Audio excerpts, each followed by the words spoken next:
Hello my dear student, welcome to our class.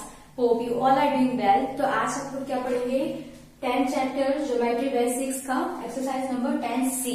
Exercise number 10D तक आपने कर लिया था, तो 10C से हम लोग करेंगे। तो इसमें आपको क्या करना है, फर्स्ट क्वेश्चन को छोड़ना है क्योंकि ये एक्शन एक्सरसाइज है, इसको कॉपी में नहीं करना है आपको।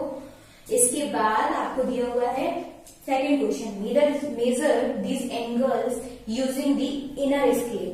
आपको क्या करना है, इन एंगल्स को यूज करना है। तो जब आप देखेंगे इसमें कि जो प्रोटेक्टर होता है उसमें क्या दिया जाता है, दो स्केल दिए होते हैं, एक इनर और एक आउटर।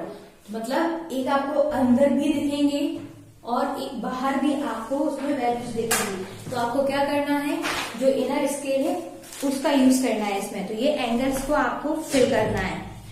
फर्स्ट में देखिए, फर्स्ट में क्या है, एंगल 70 डिग्री का। तो आप यहाँ पर 70 डिग्री लिख देंगे। 115 डिग्री, तो आप यहाँ पर 115 डिग्री लिख देंगे क्योंकि हमको इनर स्केल का यूज करने को कहा है। तो ऐसे आपको इनको फिल करना है। इसके बाद सेकंड में दिया हुआ है, measure this angles using the outer scale. अब आपको आउटर स्केल का यूज करना है। तो फर्स्ट आपको क्या दिया हुआ है, एंगल 40 डिग्री का। तो आप इसमें 40 डिग्री लिखेंगे। सेकंड में आपको कितना दिया हुआ है, सेकंड में आपको दिया हुआ है 170 डिग्री। तो आप 170 डिग्री लिखेंगे। ऐसे ही आप बुक में देखिए और ये एंगल्स को फिल करिए। इनको कॉपी में नहीं करना है, इनको बुक में ही फिल करना है। इसके बाद look at fourth question, look at angles below. First write what kind of angle you think it so, then decide whether it is easier to use outer और इनर स्केल टू प्रोटेक्टर। आपको क्या करना है, सबसे पहले तो आपने acute और ऑब्ट्यूज दोनों एंगल को पढ़ा था कि एक्यूट एंगल क्या होता है और ऑब्ट्यूज एंगल क्या होता है। तो एक्यूट एंगल क्या होता है, an acute angle is smaller than a right angle. मतलब जो एक्यूट एंगल होता है वो क्या होता है, राइट एंगल 90 डिग्री का होता है। मतलब एक्यूट एंगल 90 डिग्री से छोटा होता है और ऑब्ट्यूज एंगल 90 डिग्री से बड़ा होता है। तो यहाँ पर जब मैंने जो एंगल्स दिए हुए हैं इनको मेजर करेंगे तो हमको ये भी बताना है ये एक्यूट है या ऑब्ट्यूज है। और इसके बाद हम जिसमें सुइटेबल है, इनर स्केल में या आउटर स्केल में, उसका हमको यूज करना है। तो आप इनको बुक में देखिए और इन सबको फिल करिए।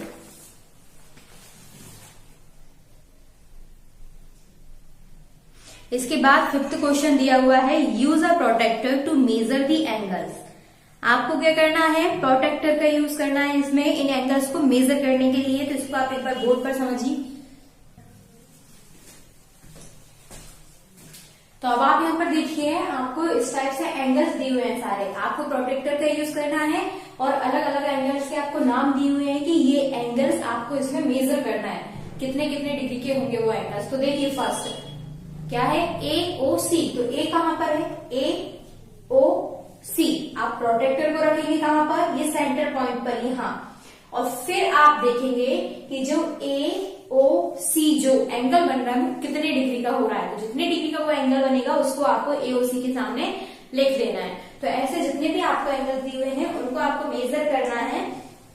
इसके बाद आपको दिया हुआ है 6, draw 10 different angles with a ruler in your notebook, then measure them with your protector। आपको क्या करना है, आपको डिफरेंट डिफरेंट एंगल्स बनाने हैं स्केल से और इसके बाद उनको मेजर करना है कि वो कितने कितने डिग्री के बने हुए हैं। इसके बाद आपको दिया हुआ है the picture show some of the angles a sticker can make on a carom board. Name all the angles shown in the pictures. You should get 10 angles. आपको क्या करना है, यहाँ पर कैरम दिया हुआ है, कैरम में एंगल्स बने हुए हैं। तो इनमें से आपको 10 एंगल्स निकालना है। तो हम कैसे निकाल सकते हैं, देखिए O उसका क्या है, मेन पॉइंट है। तो हम OAE एक एंगल हुआ, देन OBE, OCE, ODE, इस टाइप से आप इसके 10 एंगल्स बना सकते हैं। तो आप बुक में देखिए और इनको फिल करिए। आपकी जो 70% सिलेबस है वो कंप्लीट हो चुका है। अब आपकी मैम ने आपको 2 चैप्टर छुड़वाए थे स्टार्टिंग में, उन चैप्टर को हम लोग करेंगे।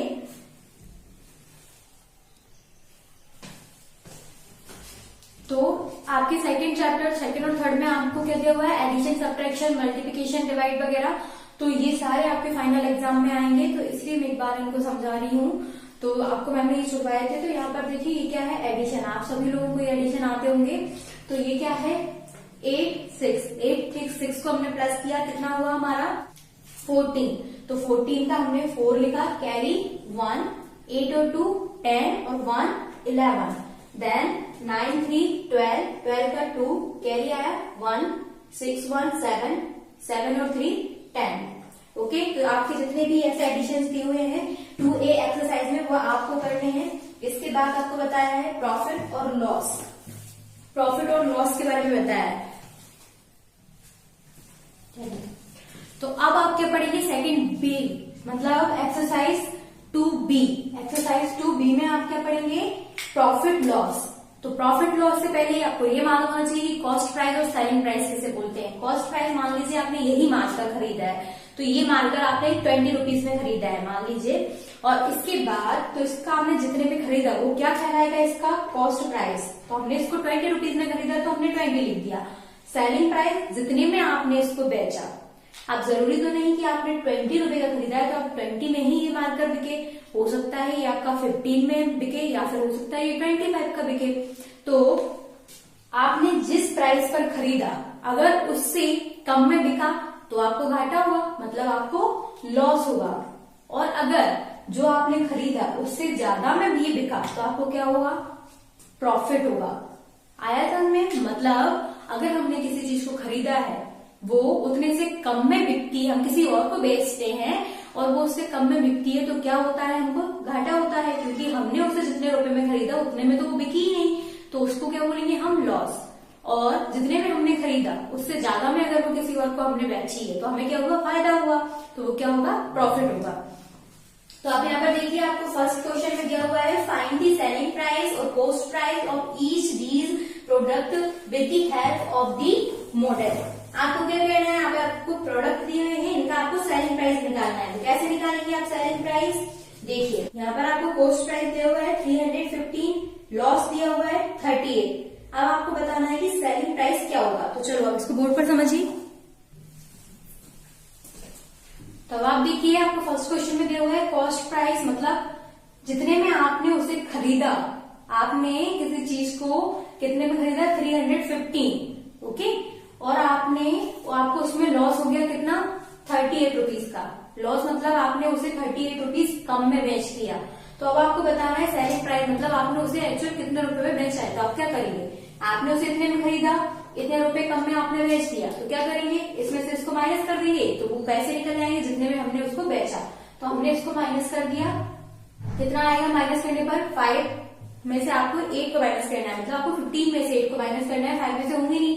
15 में से आपने 8 को माइनस किया, कितना बचा, 7। यहाँ से आपने 1 कैरी ले ली थी, हमारे बचा 0, तो 0 में से 3 माइनस होगा नहीं, कैरी लिया आपने, 7 बचा, और यहाँ से कैरी लेने पर यहाँ पर 2 बचा, मतलब 277 रुपीज उसका सेलिंग प्राइस हुआ। आपने 277 रुपीज में उसको बेचा है, 315 में आपने खरीदा, 277 में बेचा, मतलब आपको घाटा लगा, जितने में आपने खरीदा उतने में आपने बेचा ही नहीं, तो हमें लॉस कितने का हुआ, 38 का।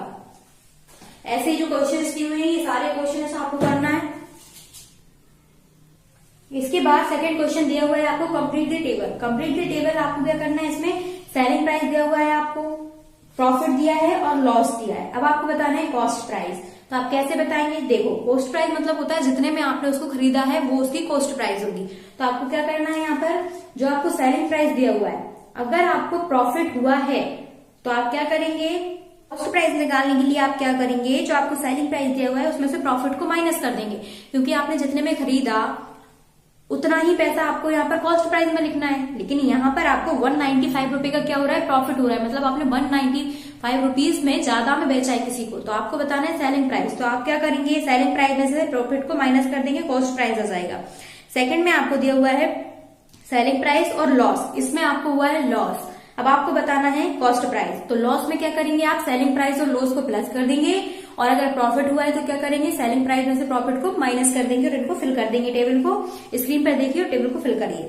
थर्ड दिया हुआ है, थर्ड में भी सेम आपको यही करना है, इसमें आपको सेलिंग प्राइस निकालना है। यहाँ पर आपको कॉस्ट प्राइस दिया हुआ है, प्रॉफिट और लॉस। तो जो आपका कॉस्ट प्राइस है अगर उसमें प्रॉफिट हुआ है तो आप क्या करेंगे, प्लस करेंगे, लॉस हुआ है तो माइनस करेंगे और लिख देंगे। इसके बाद आपको दिया हुआ है fourth question, Rashid incurred a loss of 590 on a chair he sold at 1280. What was the cost price of the chair? अब देखिए इस क्वेश्चन में हमको क्या दिया हुआ है कि जो राशिद है उसने चेयर को कितने लॉस मतलब घाटे पर बेचा, उसको 590 रुपीज कम मिले हैं चेयर पर। उसने कितने में बेचा है, 1280 रुपीज में। तो अब आपको बताना है कि उस चेयर का कॉस्ट प्राइस क्या होगा। तो आप क्या करेंगे, लॉस और कॉस्ट प्राइस को, लॉस और सेलिंग प्राइस को प्लस कर देंगे तो उसका निकल आएगा किसका, चेयर का एक्चुअल कॉस्ट प्राइस। ऐसे ही ये दोनों क्वेश्चंस आपको करने हैं। Today's class is over now. We will start next exercise in next class. Thank you.